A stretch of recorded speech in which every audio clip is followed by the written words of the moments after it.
This is the Epically Geeky Show, a place for all things geeky.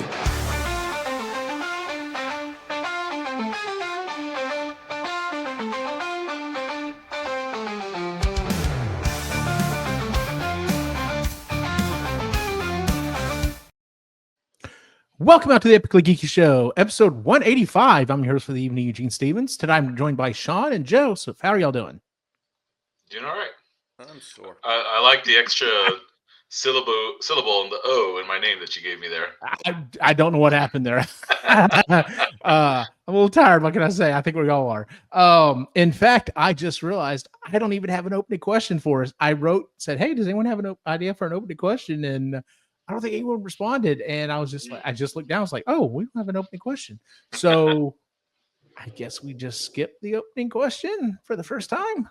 So guess we'll get and move on. I mean, unless y'all can think of something. I mean, so tonight's topic is we're doing a Sweet 16 of best media dads. And we've done a show like this a long time ago. We were just basically coming up with a list. Well, this time we're gonna rank them. I know we did a Sweet 16 episode last month, and I don't want this show just to become the Sweet 16 of whatever.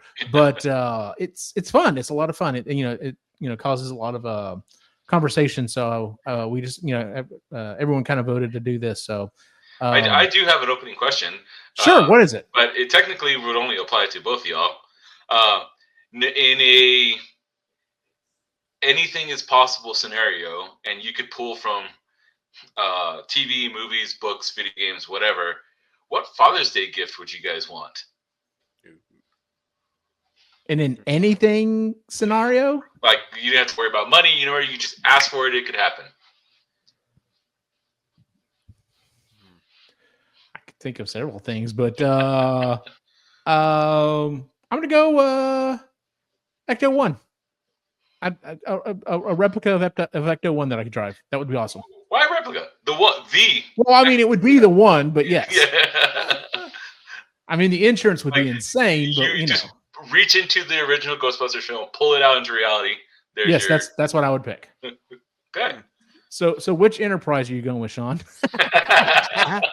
Funny, I thought about that, but actually, I wanted to be like best friends with like all the TNG cast. Oh, that's an awesome one. Yeah, they call me up out of the blue and stuff like that, and want to get together. Oh, that's what I want. That'd be pretty fantastic, dude. In fact, I might need to go back and change my answer. Hey, we're in, I'm in Texas. You want to come hang out? Sure, Bill Murray, whatever. So, well, like I said, tonight's topic is we're talking about our the Sweet 16 of movie and TV or video game, if anyone's throwing out there, dads. And so what we're going to do is kind of like we did with the last episode. We're just going to kind of go around. Everyone's going to put one up. And at least for the first round, until we get the thing filled with all of our major picks, like if you put them up there, they go. And if we need to fill in a few more at the end there, we'll see what we can do. So let me pull up our Sweet 16 bracket here. The other thing you're going to need to keep in mind is as you're going through this, so we're going to fill in the top spot on each one of the lower level brackets.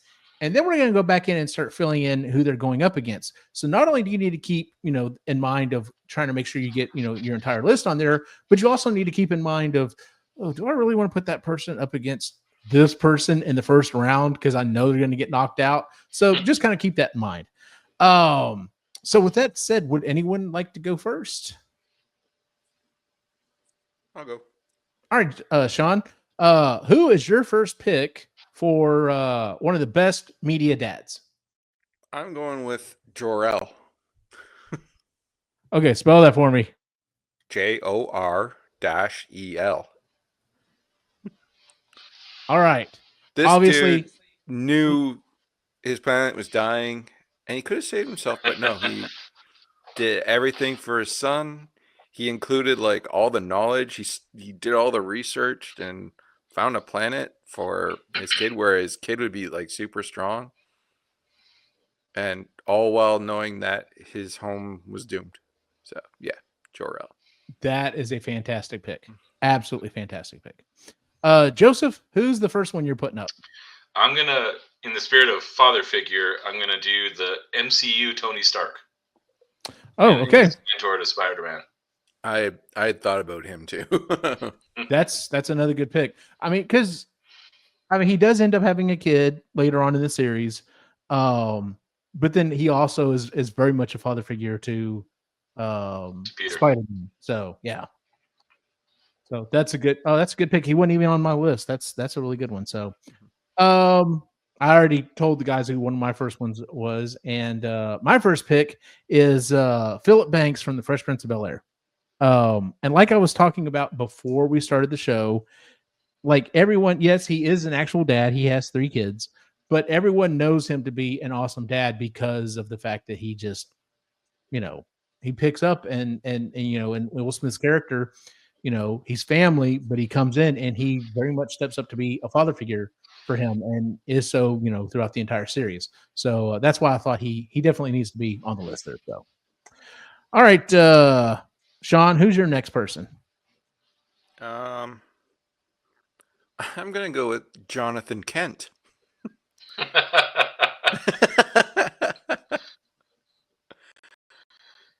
He was on my list as well. When you said Jor-el, I was like, can I get back around and put version?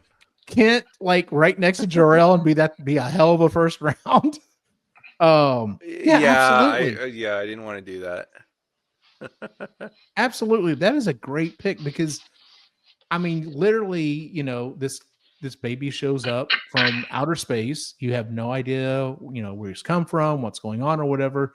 And then, you're raising him to be, a good person. But then when it becomes clear that he's more than just a human, now you're faced with the idea of like, am I going to be able to raise this person to be a good person, even though they infinitely could just do whatever? Whereas we get some interesting ideas from that from, some of the other series like Superman Red Dawn and so on and so forth, where, he landed somewhere else and someone else raised him. And so maybe he's not quite as good a person as he was if he had been raised nature here. Versus nurture kind of thing. Yeah.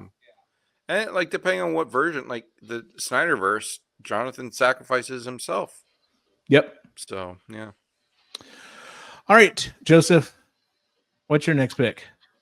So this one, I had a hard time deciding who I wanted to go with here because I'm going to go with Bruce Wayne. I was originally going to go with Alfred, but Bruce has the entire Bat family to look after, so I'm going with him. That's a good pick. Also wasn't on my list. I don't know why I didn't think of it. No, you're right, because I mean we've got multiple Robins, you've got Batgirl, you've got the whole Bat family, as you put it. It's like that question I posted in the chat the other day. It was like, how fucked are we? It's like, it depends on how many of the Bat family show up with Bruce. No joke. No joke. All right, who do I want to go with next?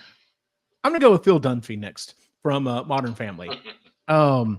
He's an absolute goober, but he's a hell of a dad. He does step up and do what he needs to do. Make sure I'm spelling this right. Yeah, there we go. But yeah, he actually does, he steps up. He's a good dad for all the kids. He likes being around his kids. He tries to be a good father figure. And as much as what's his name's character comes around, throughout the series and, is accepting of, his new family and, all the different quirks that come with that. I still think of the dads that are on there, he's probably the standout one. So, all right. Sean, you've got one more first round. Joseph, you got one more first round, and then I get the first second round. So I'm gonna go with shoot. Let's go with Papa Smurf. It just out of left field, but he's the father to like an entire village. It's right in his name, Papa. Not honestly. How I would have spelled Papa. How would you have spelled it? P-A-P-A? Yeah, I guess so. There we go.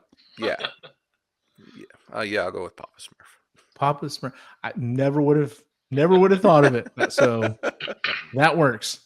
Uh, Joseph, who's your next person? I'm also going a little unconventional here.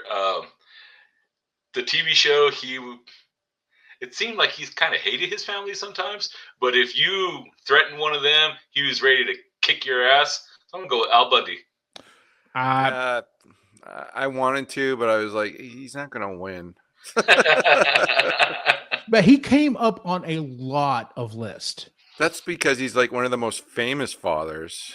That's true, but like, and the way that it pointed it out, though, in a lot of the lists that were like, yeah, he's definitely a jackass. But like you said, Joseph, if anyone threatens his family, particularly Kelly, but even Bud, if someone really started messing with Bud, like he stepped up and did what he needed to do. So, all right, my first one. Who the hell am I going to put up against Jor-el? Jeebus. Let's see. I'm going to pick a heavy hitter here, see that maybe I can. We're going to go Clark Griswold. I forgot about him. Yeah, that's a good one. That is a good one, and I've mentioned this before on the show. Clark is one of those characters, especially Christmas Vacation, that the older you get, the more you identify with him. Like he just wants to have that great Christmas with his family, and it just, sometimes he can't help himself and he just keeps getting his own way. But he just really wants to do everything for the family, and then of course when everything goes to crap, you're just like, well, fuck it all. So, all right, Sean, who's your next person? This is going up against Tony. Tony Stark. Yep. We're going with Apu Nahasapina Penelon. Apu. That's what I'm going with. Did you do that just to screw with me? Well, I know I had it on my list. I was just, where am I going to put him? So fair enough. And I mean, he does have a big family. So, oh yeah, like with like 8 of them, and all. He did a hell of a lot better than what's his name, John Gosling. So, yeah, no joke. I'm surprised you remembered that name. That's a good pull on that one. All right, Joseph, who's your next person? I'm gonna have to skip my next person on my list specifically because, and we did not do this on purpose. I'm clarifying that to the world. We did not do this on purpose. But the next person on my list was also going to be the only other black person we named. So I'm going to skip him until there's another spot so that the two black guys aren't going against each other. Okay. Dumbledore. We're going to go with Dumbledore on this one. Oh, that's what you're asking with the father figure thing. All right. Is it OOR or OR? I think it's EDORE. Where's Chris when you need her? I know, right? All right. Another really good pull, but I didn't even think about. Of course, Harry Potter's not really my big wheelhouse. So, but yeah, no, that's a good pull. Definitely not the uncle. All right, who the hell am I going to put up against Jonathan Kent? Damn it. I think he's an okay father. He came up on a lot of different lists. I'm going to again put him up there. I don't think he's going to be able to beat Jonathan Kent. I'll be honest with you. Because the other thing is Jonathan Kent was one of my other picks, so I'm literally going to have to vote against my own picks. But we're going Ron Swanson. He wasn't a father the entire time for the show, but when he was a very good dad to his adopted daughters. And then, of course, when he had his actual son and the drone shows up, he just like loses it. And that's when he's just like, oh, no, we're not doing this.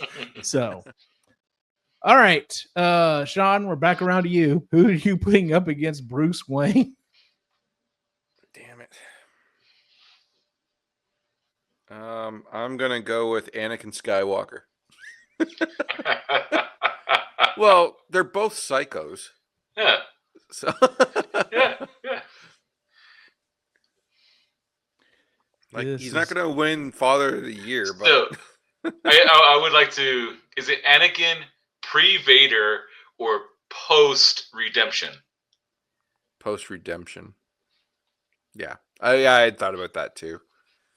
Like, and yeah, he saves Luke, but he did kill a lot of kids and A lot of kids. That's why I'm kind of dumbfounded that you picked him. Have you guys but seen Bruce that? Wayne is a psychopath too. Yeah. So Have you guys seen that meme where it's the Emperor on the phone? He's calling Anakin. He's like, "Hey, I just remembered there's a bunch of younglings. We can retrain them in the." You did what? No, I haven't seen that. I have my not seen TikTok reels have been full of the stormtroopers. that. Like, oh, friggin' Vader landed us on Mustafa. And Randy here is like trying to grill. Oh yeah, I've seen that. Yeah, there's like so many of them. They're so funny. They are funny. Anakin Skywalker. Okay. Joseph, who are we going against? Phil Dunphy. We're gonna go battle the sitcom dads here and go with Carl Winslow. Yeah, he was a good one. I hated that show though. I hated that show. Yeah, I like That- Married with Children was what I like. So all the like family crap ones that were like. My big thing was there was a good period of time. If you remember, if you're watching the show, you should be able to remember TGIF. Oh, Number yeah. one, whatever happened to the big three? Well, now four. The big four channels having sitcoms. Like I was telling Chris the other day, I was just like, now I was proven wrong because it just happened to be the wrong night. But like on NBC, it was literally like live action show, and I'm just like, do they do anything that's scripted anymore?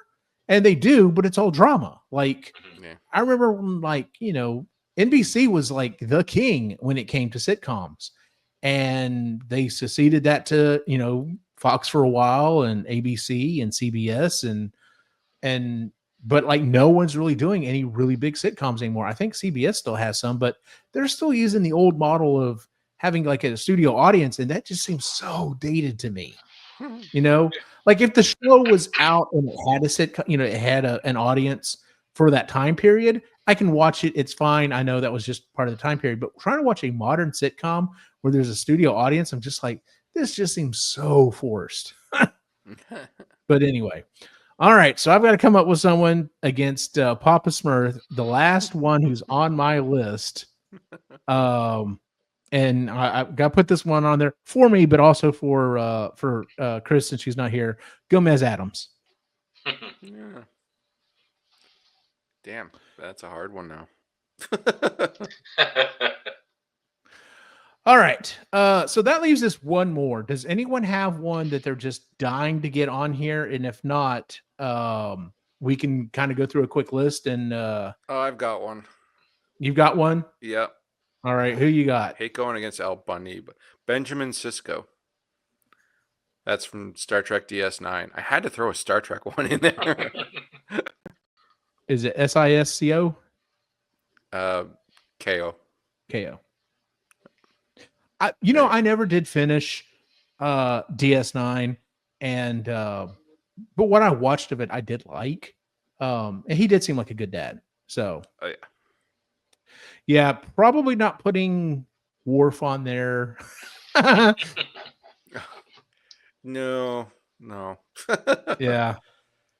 All right. So for those of you who are listening at home, let's run through our brackets. We have Jor-el versus Clark Griswold, Tony Stark versus Apu. Nope, I'm not even gonna try it. Philip Banks versus Dumbledore, Jonathan Kent versus Ron Swanson, Bruce Wayne versus Anakin Skywalker, Phil Dunphy versus Carl Winslow, Papa Smurf versus Gomez Adams, and Al Bundy versus Ben Sisko. Tell me why right now, when you did what you said with Apu and you're not even going to try, it made me think of that one scene in Office Space where it's like, not gonna work here anymore. So I need to go back and rewatch that movie again. Yeah, that's a good one. All right, gentlemen. So here's how we're going to go through. Basically, whoever put that person up there, whoever nominated that person. You're gonna have just a moment to kind of maybe make your case for why we should pick that person, and then we'll all vote. And whoever, since we do have 3 people, so it is going to work out nicely. We can't have any ties. They'll move on, and then we'll of course keep going around until we have one final winner. So with that said, Time out. Are we voting on who is the best dad, or who would be the best dad in a certain scenario? oh, I was going with just the best dad. Okay. So Just so we're clear here, because like if it were a fight, obviously Jor-el over Clark Griswold. Yeah, obviously that way. Yeah, I don't think Apu's going to be able to hold up against Tony Stark. Yeah.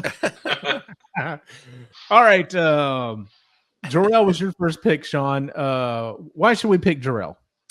Like I said, he knew everything around him was going to collapse. No one would listen to him, and he sacrificed everything for his son. And not like just, build you a ship and shoot you off. No, he did all the research beforehand, figuring out what planet to send him. He like loaded up the pod with all the education materials on his new home so he wouldn't be screwed. Some versions of it, they actually kind of like had the pod going towards like the Kents, like massive amounts of research and all that. And he could have gone with, but he knew that would have created trouble for his son. So yeah, it was a huge sacrifice, and kudos to him. Absolutely. Yeah, I don't think Clark's got anything in the tank against a guy that literally sacrificed everyone on the planet to save his son. But like I was saying, but whenever I first nominated him, if you are a dad, you understand where Clark is coming from. He just wants the best for his family. He's trying his best, as much of a doofus as he is. But yeah, he just, he's doing everything he can. He's, helping out family when he can, even when they drive him insane. He's trying to hold his temper as best he can. It just bubbles over at some point, but like he really does want the best for his family, whichever version you want to go with. That's the other funny thing about those movies is, we keep getting changed up on the kids. So I will say the one other thing I can put out there is, though, Jor-el did not have to deal with Cousin Eddie. Leave it at that. He had Zod. That's true, but yeah. So, but honestly, who would be more annoying, Zod or Cousin Eddie? Zod's a bigger threat, but anyway. All right. I guess we'll just do it like we did the other way. Voting for Jor-el over Clark Griswold. Raise your hand. Yep. He passes. I can't put Clark above him. I relate to Clark so much, but no, I gotta go with Jor-el. Fair enough. All right, so Jor-el moves on. All right, next up, Tony Stark versus Apu. Joseph, you had Tony Stark, right? I did, yes. All right, so why should we pick Tony Stark? I'm going to use the speech that Tony, I'm not going to say the whole thing, but that Tony gave Peter after the ship incident, and where Peter is saying I just wanted to be like you, and Tony said that you're supposed to be better. It's just the way that he wanted him to not make the same mistakes and just run headlong or headfirst into danger without thinking about what was happening. I think that went a long way for the development that we saw Peter take throughout the MCU. And then you could see was it Far From Home, where they're in Europe, how much he missed him and needed that guidance and mentorship. Good points. All right, Sean, why should we pick Apu? He had 8 kids and didn't totally lose it. Well, like he lost it to a normal degree, but he came back and he got him like synchronized, like water skiing and stuff like that. Like that's commitment. That is commitment. like he persevered, he went through it, and he got through it with flying colors, and kind of looks like most of the kids are pretty stable. So kudos to him. Kudos to him. Yeah. All right, gentlemen, let's vote. This is hard. Voting for if you believe Tony Stark over Apu, raise your hand.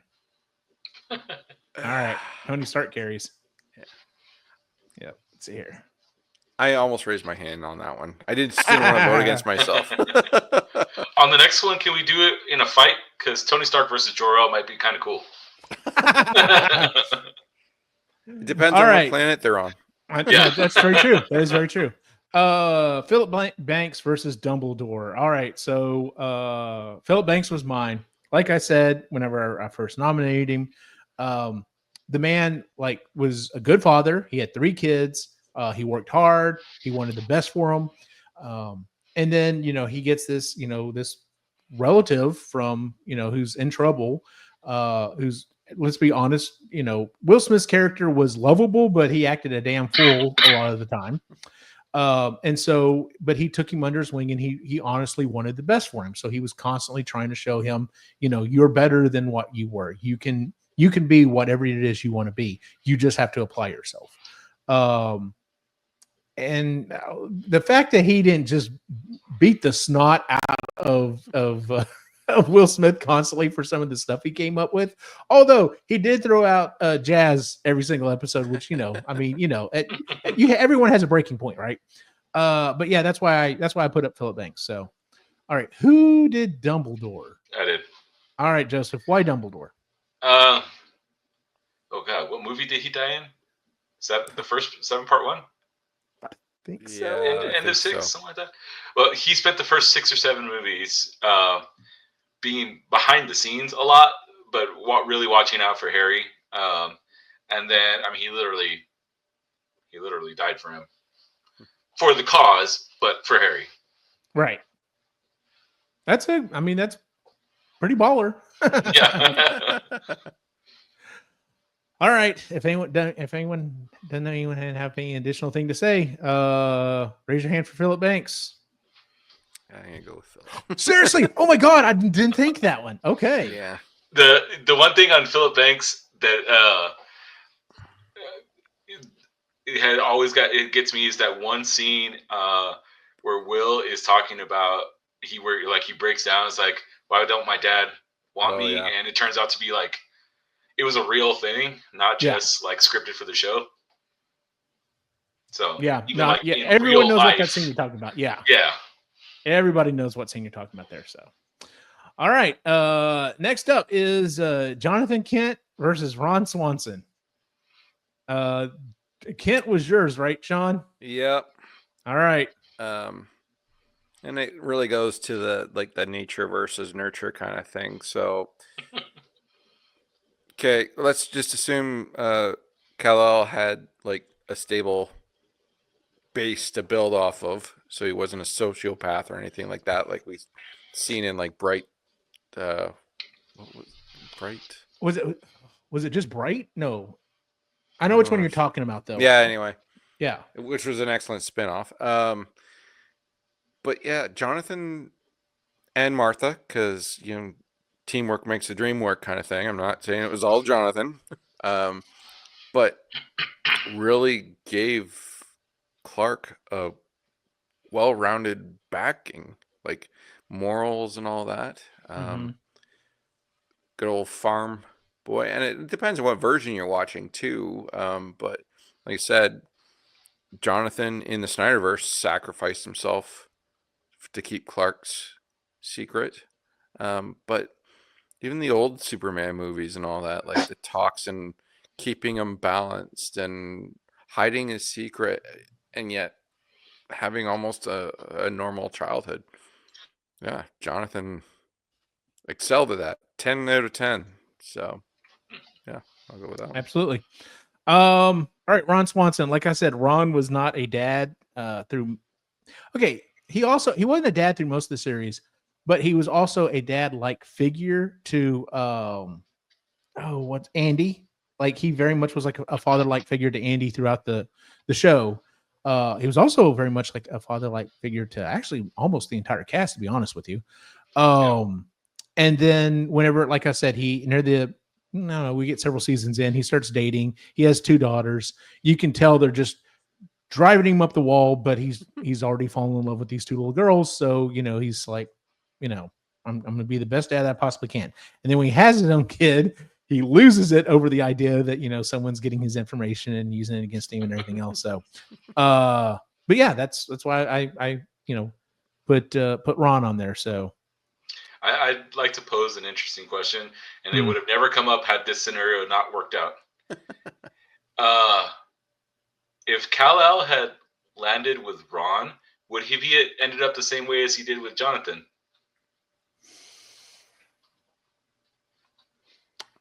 Because in a way, they're kind of similar. Small town. Yeah. Very much, follow the rules, respect people. I would say in that aspect, yes. I would say what would differ would be he would be more likely to exhibit his strength and not hold back, because I have a feeling, Ron would have been like, listen, I know you're super strong and stuff, but if someone pushes you, mother, don't hold back. Like, yeah. So and Ron is more of like, they're both work smarter, not harder, like Jonathan and Ron, but Ron's extra version of that is work smarter so you don't have to work. That's true. That is very true. Like that is very true. So yeah, I think we would have got all those different spin on Superman then. So good point. All right, let's do a vote. All those for Jonathan Kent, raise your hand. Yeah, I knew that was going to happen. So I had nothing against Ron. Like, if depending on who he went against, I probably would have voted for Ron, but not against Jonathan. No, yeah. All right, moving over to the next bracket. Let's see here. Oops. Here we go. All right, so it's the Battle of Psychopaths. Battle of the Psychopaths. Who had Bruce Wayne? I did. All right, Joseph, go. Bruce Wayne. So he does have an actual son. Damian is the 3rd Robin, the 4th Robin. I think I can't keep track. Yeah. Dick, Jason, Tim. No, he's the 4th Robin. 4th Robin. He was very much about Damian coming from the League of Assassins and being a killer and kind of working that out of him, minus the Injustice universe where Damian did not happen. But he took in Dick when he was a boy. He took in Tim when he was a boy. He took in Jason when he was a boy. Now Jason, of course, ended up being killed by the Joker and became the Red Hood and all this other stuff. But he had we'll call it a knack for taking in these lost children and making them into something. Yeah, you finish the sentence. Something. What did he make them into? The most brutal killers in the entire right? universe. Killers, vigilantes. Jeez. All right, so Sean, with that, can you defend the baby killer, Anakin Skywalker? Seriously, Anakin was a throwaway until you put Bruce Wayne on there. Seriously. Bruce Wayne, after like screwing up or getting those first 3 killed, he puts his own son. Like, dude, you give up. You're find a new hobby, for Christ's sake. Yeah, Anakin, he came through in the end for his kid.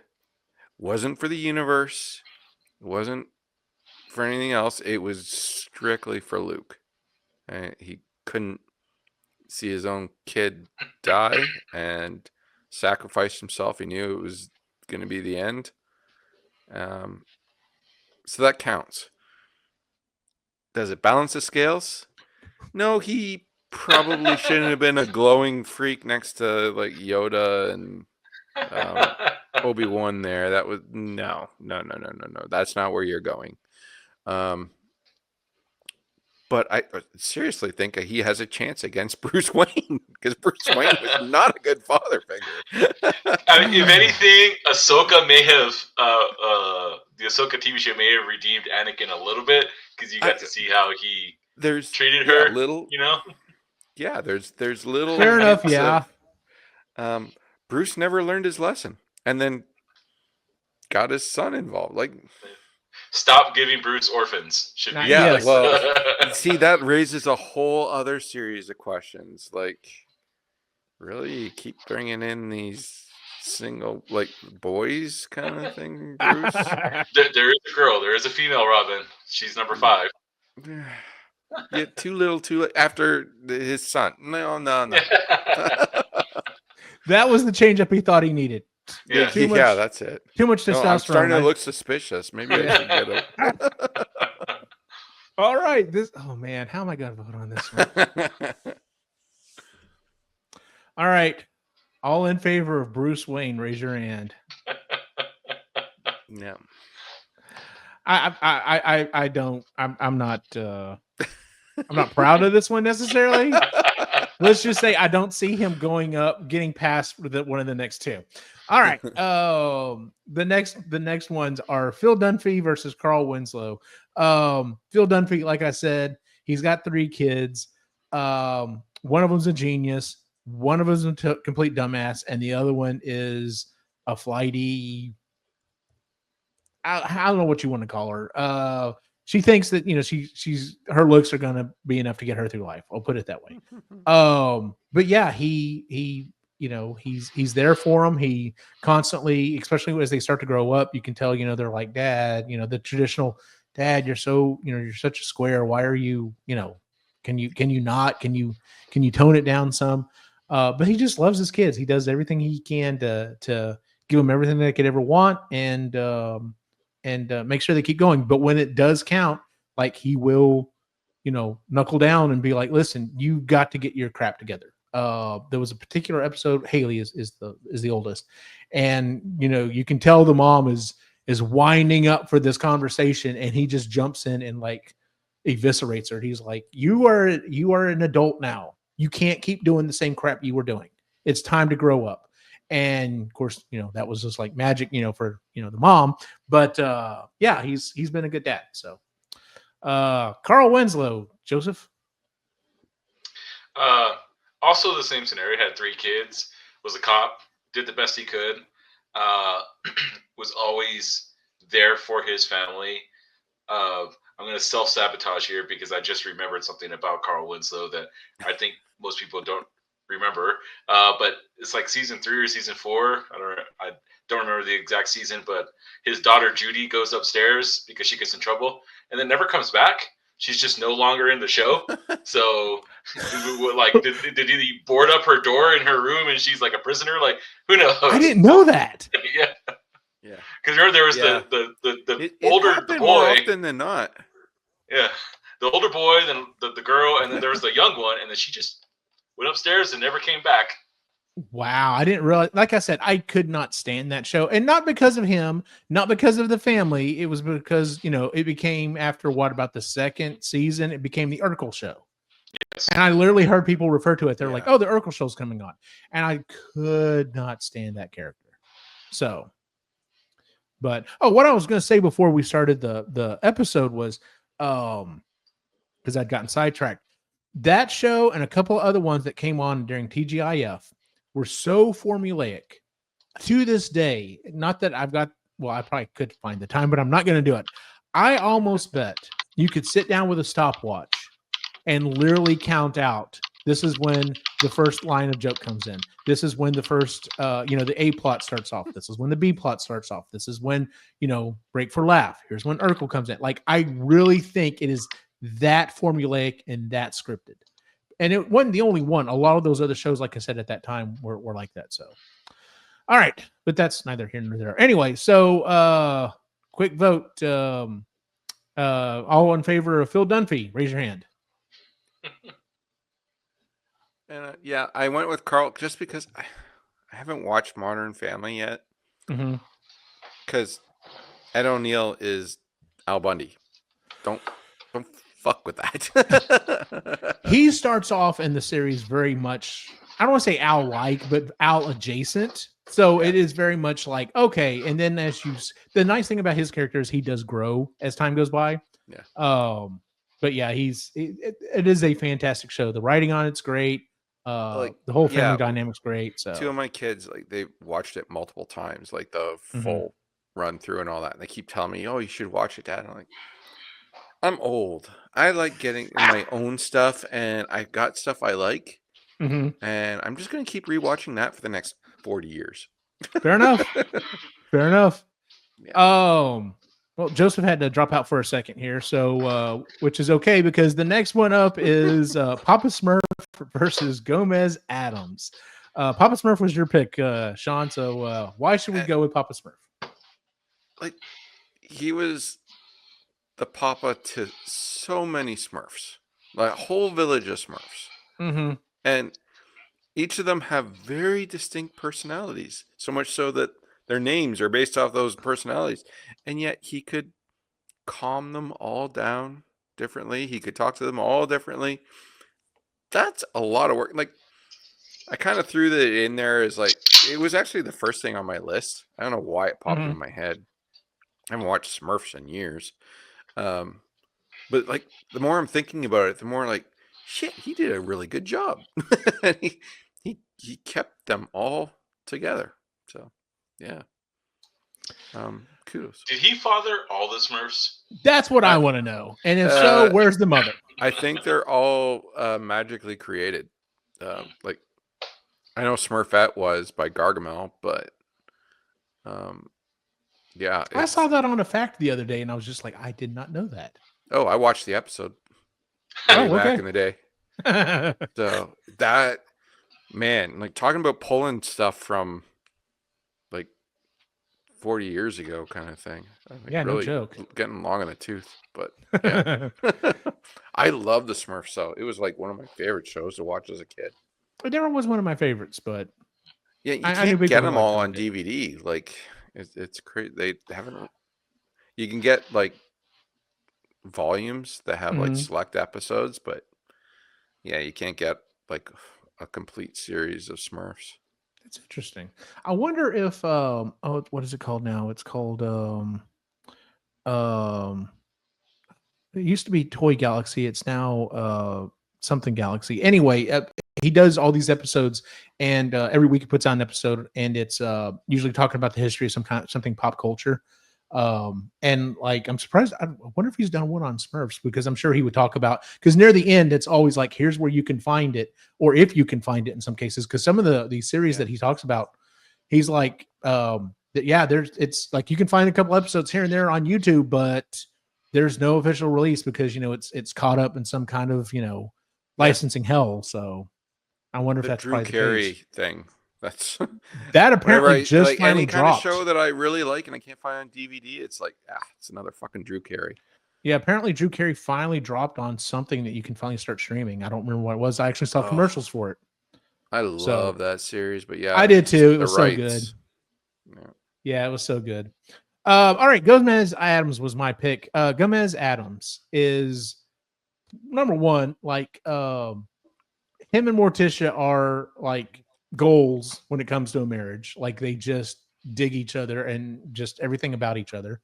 But he's a fantastic dad. He both of his kids are definitely out there. I mean, granted, the whole family is, but like, he's very much that, well, be you. Like, whatever you are, be that, and don't let anyone else try to alter that. Like, you just keep going, believe in yourself. And like, I've liked pretty much every version that's been on screen of Gomez Adams. I mean, Raul Julia was fantastic in the movies. What is his name that's playing him right now on Wednesday? In Wednesday. Yeah, I think he's doing a decent job. I what's wasn't funny is too sure about him. Mm-hmm. Just visually, he's not like the other Gomez's, but right. After like 2 minutes on screen, it's like, oh no, he's good. Well, the other thing is a lot of people pointed this out. They're like, if you go back to the original cartoon, he's actually shaped more like the original Gomez was because he's shorter and wider. And it's like, when someone pointed that out, I was like, oh, that makes a lot of sense. Yeah. And then of course, what's his name from the original TV series? Sean Astin's dad. I just love that character. Of course, I just loved him as an actor anyway, but I just Gomez Adams, he's like, a model dad, he's a model husband. He's just an awesome guy. He might accidentally kill you for fun, but whatever, it is what it is. All right, so everyone voting for Papa Smurf, raise your hand. I'm going with Papa Smurf. All right, well, Gomez Adams moves on. All right, let's see here. And the final round, the final one for the first round, Al Bundy versus Ben Sisko. Who put up Al Bundy? I did. Okay. Why Al? Well, like I said earlier, he doesn't always come off as the greatest dad, but when it really mattered or when you threatened his family, he was ready to fight. And there's quite a few episodes of Married with Children where he was knocking someone out for doing something to Peg, Kelly, or Bud. Uh-huh. Fair enough. Yeah, but half of that is because he's looking for an excuse to knock someone out. True. Like, I've got all the episodes memorized because I watch them so often. Yeah, there's a reason I didn't put him on my list. I love Al Bundy, but all right then, Sean. Why should we pick Ben Sisko? So is anyone familiar with? Well, yeah, I watched. Yes, I have Deep watched Space Nine. Yes. All right, so yeah, his world fell apart after Wolf 359, and he lost his wife to the Borg attack, and he took Jake and. He was put in command of a new space station, and he was able to balance the work with raising Jake and exposing Jake to different cultures and stuff like that, because it was great. And one of the big things was Jake decided not to follow in Ben's footsteps in Starfleet. He wanted to be a journalist, and Ben supported him, and it was a lot to run a space station and be a prophet and the whole 9 yards and all that, but yet he always took time, cooking with Jake, teaching them stuff, and they sailing an old ship, a light ship kind of thing and stuff like that. It was Ben was Jake was his world, and he really was, with all the shit going on, was still able to be a good father to Jake. So he did have a lot of stuff going on. So, all right. All in favor of Al Bundy, raise your hand. I love you, Al, but no. Yeah. After that explanation, I don't think. Yeah. All right. So back over here to the first part of the bracket. Oop, that's not what I wanted to do. That's what I wanted to do. Here we go. All right. So. The first one for round 2, Jor-el versus Tony Stark. Anyone have any particular thoughts? I'm going to be honest. I'm going with Jor-el on this one. As much as I like Tony as a character, Jor-el sacrificed everything for his son, man. That's hard to beat. Tony only sacrificed half the world for his daughter. There. Yeah, but did Jor-el ever say, "And I am Iron Man"? That's true. I mean, yeah. I think I would go with Tony if he was up against Philip Banks, maybe, but not Jor-el. Yeah. All right, let's go ahead and do it. Unless anyone has anything else to throw in. All in favor of Jor-el moving on? All right, 2-1. Jor-el moves on. Jor-el's gonna be a hard one to beat. I'm just gonna be honest with you. What I'm predicting is going to be Jor-el versus Jonathan Kent. Yeah, that's what I'm like. Oh, damn it. Yeah. Okay. So the next one up is Philip Banks versus Jonathan Kent.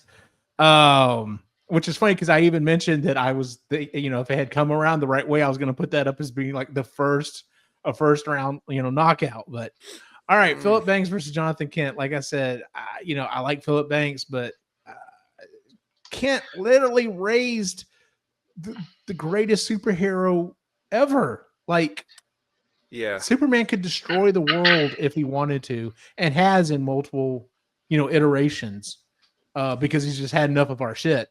But the fact that he raising not to knock Will, but it's Superman. Yeah. it's super exactly. Yeah. So, all right. Does anyone have anything else to say on that one? Nope. All right. So let's vote. Everyone for Philip Banks moving forward. Raise your hands. Well, it's not going to happen. So Jonathan Kent moves on. Yeah, like I said, this thing picks up as you start going. So, all right. Next on the second round, Do we Bruce even have to vote on this one? Nah. versus Philip Dunphy. All right, let's just kind of do the thing. Everyone from Bruce Wayne going forward, raise your hand.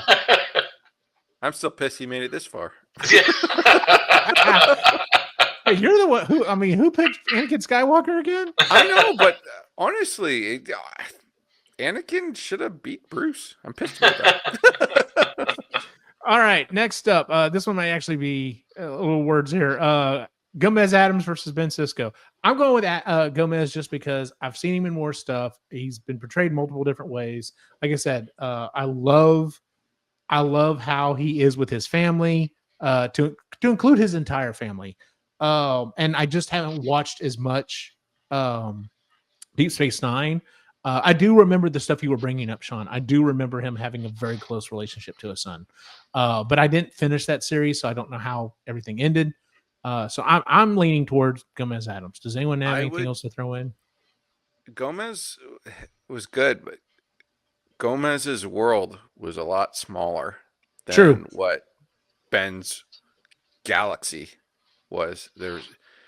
Ben had so much more going on, and yet he was able to zero in on Jake to make sure Jake was doing well, and not only doing well, but interacting in his life and being a major part of it. Huge part. And he was also a really good son. Like, he was checking in on his dad and doing stuff with his dad, kind of thing, and all that. You'd fly back to Earth, or yeah, this would have been a hard one, and I'm still gonna go with Ben just because of he was dealing with so much more, and yet he was able to be a down to earth father. So, oh yeah, not to sabotage my own pick, but to very much look at this from a scope type of thing. Yeah, it's kind of like when people are like, who's the worst villain ever, and they'll throw in like Darth Vader and so on and so forth, and then they'll put Voldemort up there, and it's like Voldemort was trying to take over school, if y'all remember, like other places, countries, the world, the universe, a school. He's really, really, really not playing on the same level as everyone else. So if we're going to put it that way, then yeah, Gomez doesn't really register on that one. But that being said, what did Gomez even do? Like, what did he destroy? He had to be a good father because that was the only thing he had going. Like, he had to be a good father and a good wife or husband, because that was. That is true. Like, where did all of his money come from? Just saying. Exactly. Like, so no, Ben had so much more, and he's still focused on him. So, all right, fair enough. All right, let's go ahead and throw it to a vote. Everyone for Gomez Adams moving on. Oh, it just voted for me. I've never seen Deep Space Nine, so I have no frame of reference. I did with that one. Yeah. All righty. Didn't Gomez win that, Eugene? Yeah, oh, yeah. My bad. Or you could just leave it the way it is. I did that the last time too, and it happened to be for one of them that I had voted for that Chris and Ray didn't vote for, and they're like, "What are you doing?" I'm just like, "Oh, sorry, I wasn't thinking about it." All right, moving back over here. So for round 3, oh geez, Jor-el versus Jonathan Kent. Old dad versus new dad. for anyone jumping on the show right now, this is probably going to be one of the nerdiest things that we talk about ever. Who's a better dad to Superman? Fair enough. Yeah. Fair God, enough. I got to argue against myself. Doesn't it suck when that happens? So Jor-el got to spend very little time with Kal-El. It was all prep work, building that base, and that was great. But Jonathan was the one that had to integrate Kal-El into society and teach him societal norms and basically the right and wrong. Fuck, this is hard. I think I'm gonna go with Jonathan Kent on this one myself, just because it's the after that I'm gonna say is more important in this case. And if I'm going to be very simplistic, nurture. Yeah, if I were going to be very simplistic, it'd be, well, Jor-el was more of a sperm donor. Let's be honest. But depending on the series, depending on the version, he does come back as a hologram. Now, granted, it's not him, but he does come back and give him knowledge and help him. It's a situation where Jonathan teaches him who he is, and Jor-el teaches him what he is. Yes, that's a good point. And that's a damn good point. For the Earth, I'm going to say Jonathan is the more important one in this case. I think I have my decision. Joseph, do you need any more time, or no, you're good? All right. Yeah, so all in favor of Jor-el moving on, raise your hand. Oh, man, I did not think it was going to be 3-0. Yeah. What Sean said at the end there was the kicker for me. It's when it mattered to the Earth, Jonathan had a bigger impact than Jor-el. Yeah, he did. All right.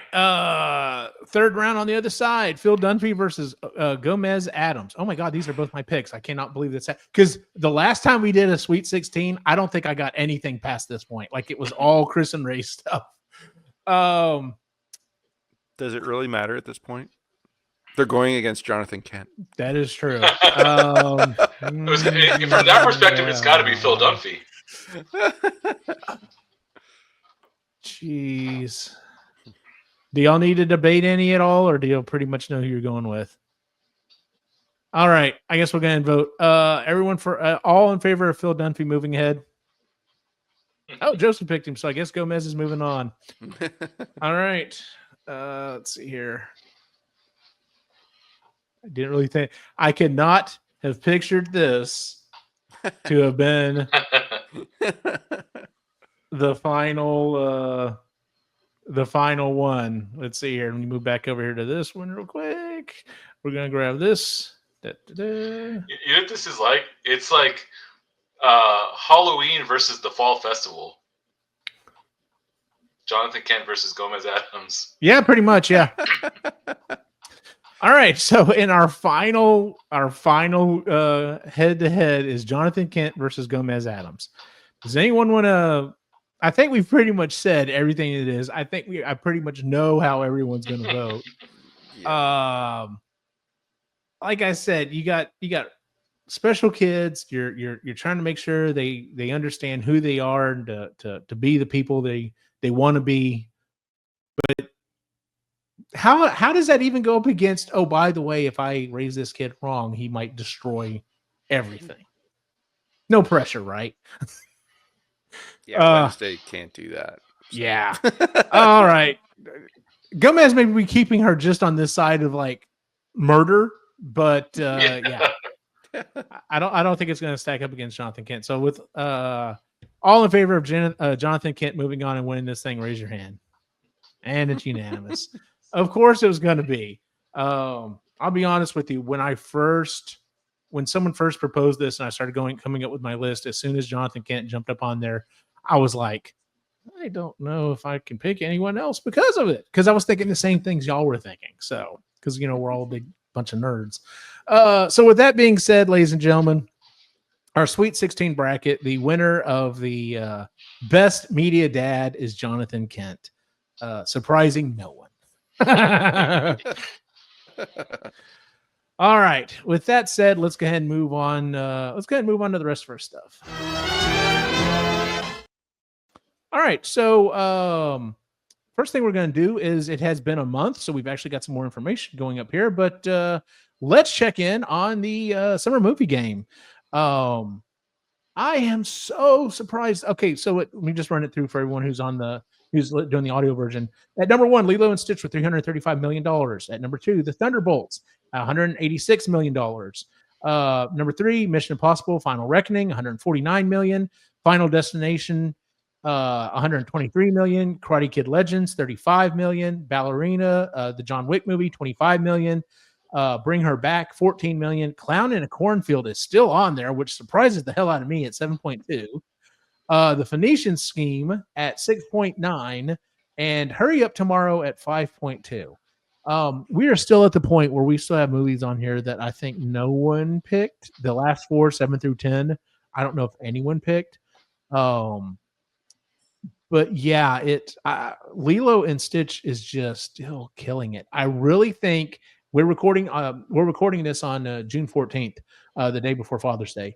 And I really think this weekend this is going to change because I have high hopes that How to Train Your Dragon is going to knock Lilo and Stitch off at the number one in the box office, because it has been number one for the last 3 or 4 weeks. I did not think we could make anywhere near this much money. So, I really thought Karate Kid was going to do better than it is, though. It's only at 35 million, though. Yeah. So, and I also thought Ballerina was going to do better than it is. I know. Yeah, just because it was attached to John Wick. Yeah, I know. Ray had high hopes for it because of that. So, and I mean, it literally is in the name. Depending on how you see it written, it's Ballerina : from the world of John Wick, or in some cases I've seen it written from the world of John Wick : Ballerina. Like, they've put it both ways to make sure everyone knows this is a John Wick movie. Dude's in here. But I wonder if it's because he's not the main character that people are just like, eh. So, but yeah, Thunderbolts did about what I thought it was going to do. Mission Impossible is a little under kind of what I thought it was going to do. Final Destination did better than I thought it was going to do. So, but the next time we check in on the show, this will be completely, I say completely different. A lot of these movies will, like I said, those last 4 movies will definitely be gone. Depending on what comes out from now till then, maybe even the bottom 6. Like Karate Kid may be on the very bottom rung here, but we'll see. As for our standing, right now I'm in number 1 at 32 points. Pat's in at number 26. Chris is at 25. Ray at 24. Johnny at 23. Mike P at 22. Lewis at 19. Sean, you're at 17. Travis is in at 11. And Josh is in at 10. This sucks. I know I'm at number 1. I know I'm complaining I'm at number 1, but being this high up in the game, this early in the game, never works out. Never works out. So I'm basically going to enjoy the next couple of weeks, and then I have a feeling I might finish this game at number 5 if I'm lucky. I'll be honest with you. So, all right. With that said, let's go ahead and move on to our picks and or pans. Would anyone like to go first? All right. Tell you what, I'll go first. So I've got 2 picks and a pan. My first pick is Murderbot Diaries. Actually, the actual series Murderbot. It's on Apple TV Plus. When I read the first book, because it was free on Audible, I thought it was okay. I know this book has the series has a ton of hype. There is a lot of people talking about this. And I don't know if I just read it and I was in the wrong mindset. I don't know if maybe I wasn't getting it. I felt like there were a lot of like jumps. Like, so something would happen to the murder bot and it was like, oh, now I'm awake and now I'm here. What happened between now and then? And that does happen in the show, but the way it explains it, it's almost like I needed a visualization of it to kind of get it. So I'm thinking about going back and rereading the first book, and I may enjoy it a lot more. That being said, I'm enjoying the series. I think the series is a lot of fun. It's one of the Skarsgårds playing him. For those of you who don't know what it is, so basically, far future, alternate universe. these corporations, if you want to go on like a scientific exploration of a planet or whatever, or do pretty much anything, you have to have a basically a android with you that is acts as your security. They call him SecBot for short. And this one has managed to hack his inhibitors, so he can do whatever he wants. He does not have to follow commands, but he chooses to, because if anyone finds out that he's hacked his inhibitor, that they'll basically melt him down and flush all of his memories. But what he wants to do is, he doesn't like human beings. Like, human beings are okay, but they're more annoying than anything else. But he just wants to watch TV. Like, he constantly, like, he'll be standing there, and of course he can see it, in his head. But he's sitting there watching these, and they're bad. They're these, like, think soap opera level, but on like a galaxy type show. And he's just watching these, and he's enjoying them. Occasionally, they're just like, SecBot come in, and he's just like, "What? Oh, yeah." And then he's like, "Damn it! I almost finished that episode. Why are they talking to me again?" But yeah, it's a lot of fun. If you got Apple TV Plus, definitely check it out. My other one that is definitely a pick is if you have Hulu, there's an animated Predator movie out called Predator: Killer of Killers. It is fantastic. It is fantastic. It takes place over 3 different time periods. It is animated, so if you're not big on animation, whatever. It's funny, I was listening to a podcast, and the guy was like, "Oh, I don't really know about it being animated. I kind of would rather it be live action." He goes, "Until I started watching it and realized, oh, it's animated, so they can do whatever the hell they want." And he's like, "There's so many decapitations, so much blood," which is what you want out of a Predator series. But it literally takes place over 3 time periods. So imagine Predator fighting someone back during the time of the Vikings, in feudal Japan fighting samurai, and in World War II. And that should be enough if you're a Predator fan to hook you on it. The show is fantastic. It's adding in a bunch of lore that I think fits with, because sometimes they're like, oh, they start explaining stuff in Predator stuff, and you're just like, or in a movie, and you're just like, oh, that's not really how I pictured it. I'm perfectly fine with where they're going with. Just as a side note, the guy who directed it, Dan Trachtenberg, I've met in real life. Back when he was a podcaster, he used to do a video podcast where they talked about movies and video games and TV shows and stuff. The Totally Rad Show, if anyone happens to remember that. But yeah, it's fantastic. If you have Hulu, go watch it. It's absolutely great. On the other hand, the other night I was just trying to find something to watch. And it's funny because I actually watched the Predator movie, Killer of Killers, and then I was like, well, I've got some more time. I'll watch something else. And my buddy Travis, I had talked to him about this, and he's like, you got to watch The Dark Tower. And I'm like, have you ever read the books? He goes, no. He's like, just watch it and maybe enjoy it for what it is, just for the movie that it is. And so I did. And I have no problem with the acting. I think everyone, if they were going to be going with the book series, I had a problem with Idris Elba being Roland Deschain, because like the whole second book is this big thing about one of the characters they pick up and the racial tension between them and everything that's going on there. So I'm just like, changing him from a white man to a black man doesn't work like this. But then you figure out, oh, well, they're not going by the books. That should have been warning number 1. But yeah, so I watched it, and it's like, I defended the movie Ready Player One, because Ready Player One was like, I love that book. I greatly enjoyed that book. But the movie was like, if you ordered tacos and you got taco salad, like most of the stuff's in there. It's just done. It's just presented differently. This is not even like this. This is like ordering, I don't know, a chocolate sundae and getting, I don't even know, cabbage and Taco. yeah, maybe. And like, because there's you like they pick up, there's 1 or 2, there's a line here, there's a hint about something. It's clear somebody went through the books and picked out little things here and there to put in there. It is an absolute garbage fire. Like, I was like, the only reason I kept watching it was because I was just like, let me just see how bad this continues to get. But yeah, I cannot. If you were like me and you enjoyed the Dark Tower series by Stephen King, and you have not seen the movie, and you happen to be listening to this, don't do it. Don't let your curiosity get the best of you. It's not worth it. It's not worth your time. It's not worth your energy. It just, it's so bad. That being said, so Sean, you have a pick or pan for us? The announcement trailer for Spaceballs 2. Yes. Oh my frigging god! It is about damn time. Yep. So yeah, that just made my week. Did y'all watch? It was on Hulu, and they broke it into like 4 or 5 episodes, like a series. Did either of y'all watch the History of the World Part 2? I've got it. It's worth your time. Yeah, it is funny as hell.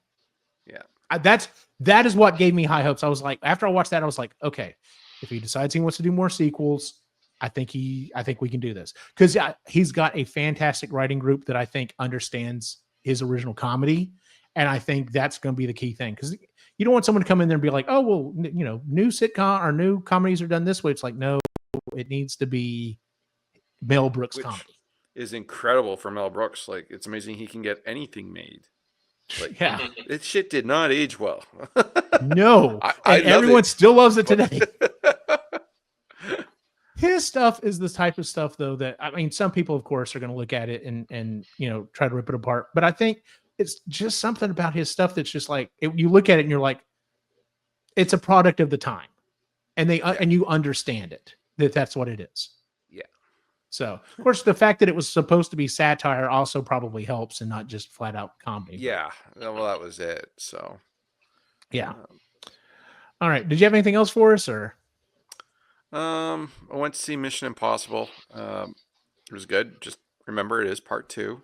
Mm-hmm. And if you haven't gone to see it yet and you're planning on it, might not be a bad idea to watch all the movies before going to it. Just it's a time commitment thing, but yeah, it is worth it. Fair enough. I thought for sure you were gonna say, well, at least go back and watch the first one before you go. You could probably get away with the first one, the very first Mission Impossible movie, mm-hmm. and then watch the one just before. I can't remember what it's called. Final Reckoning or something. Well, that's what this one is. The one before it. No, this one's Dead Reckoning. Oh yeah, this is Dead Reckoning. So yeah, Final Reckoning. Final so watch Reckoning, it. Yeah. So watch the first one, the very first Mission Impossible, and then Final Reckoning, and then Dead Reckoning. So yeah, 2 movies before this one minimum. But fair enough. Yeah. Joseph, you got a pick or pan for us? I have 2.5 picks. The half pick, I'm not. We'll see. So the 2 definite picks. I need about 4 more hours or so to finish book 3 of Beware of Chicken. I'm dealing with the aftermath of the fight in the Dueling Peaks. Mm-hmm. And when Bidi stepped in to help Sholan, and then Jin stepped in to fight the Cult of Invaders, I was like literally driving home from work, and I was just sitting there like, yeah, kick his ass, man. Yep. It was really good. For the first time in that entire series, I felt like, okay, this is when you're talking about like these fantastical martial arts, this is it. They felt like that more than just like the casual story it had been. So it was a good high, Yes. So like I said, I got about 4 more hours to finish that one off. I'm looking forward to it. But I did go back, and after Jin was done, I rewound to the part where Bidi stepped in, and I listened to that whole sequence again because I liked it that much. The second pick, I'm playing a newer video game. It came out 3 weeks, maybe a month ago, but I just picked it up last week. It's called Claire Obscura. Mm-hmm. One of the most unique stories I've ever played in a video game. It's a turn-based action RPG, so think Final Fantasy kind of stuff. On normal difficulty, it's very easy for someone to pick up. On hard difficulty, it's a Souls-like. Like it is difficult, which is great fun because Elden Ring has become one of my favorite video games of all time. But the story is post-apocalyptic world, 67 years ago. I just finished Act 1 yesterday. I have no idea how many acts are in the game, but from what I've gathered so far is 67 years ago, a being called the Paintress destroyed the world, and the survivors that were there are just trying to live their lives.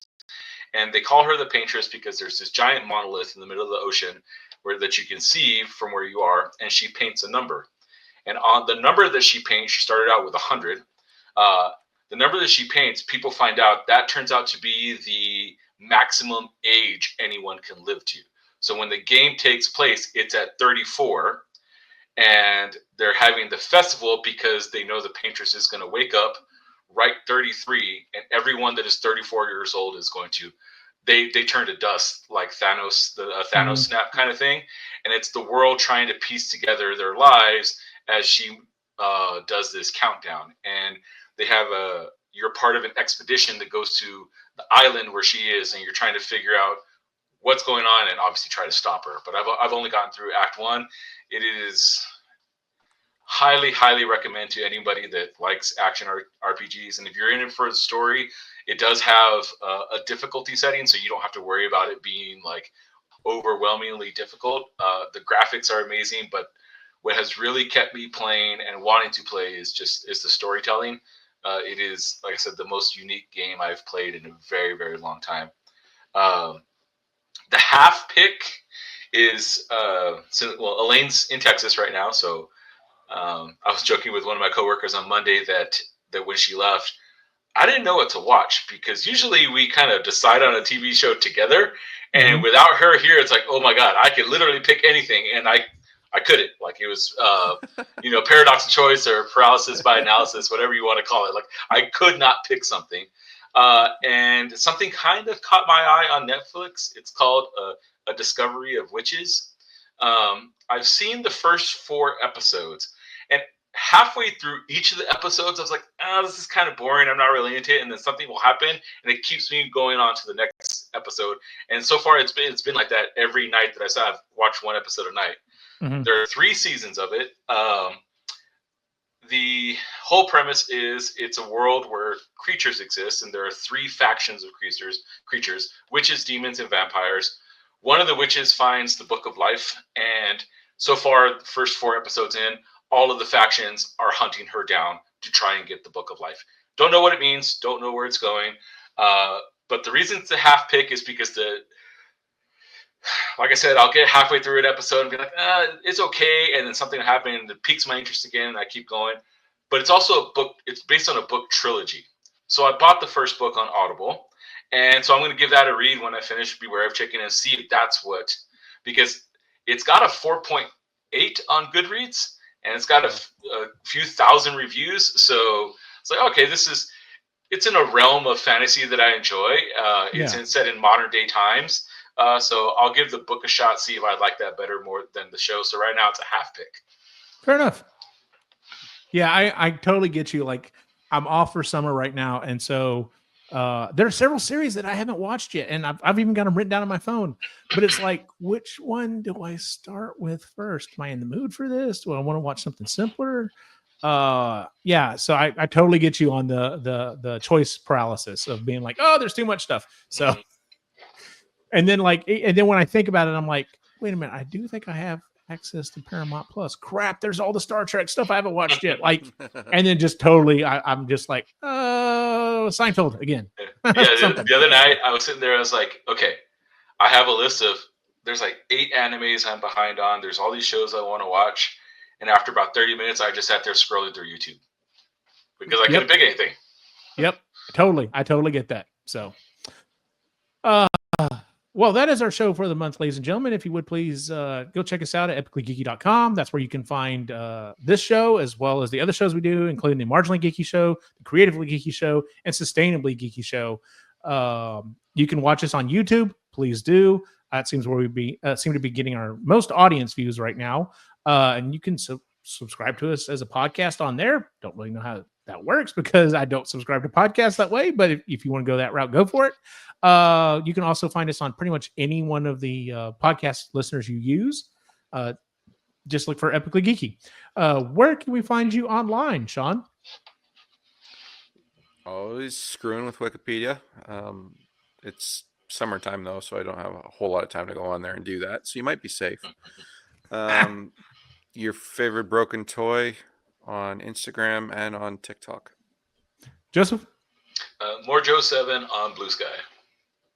And you can find all the shows on at Epically Geeky on Facebook and Instagram. And you can follow my individual wacky adventure online on Instagram at Optimus Jane. For everyone on the site, have a good night.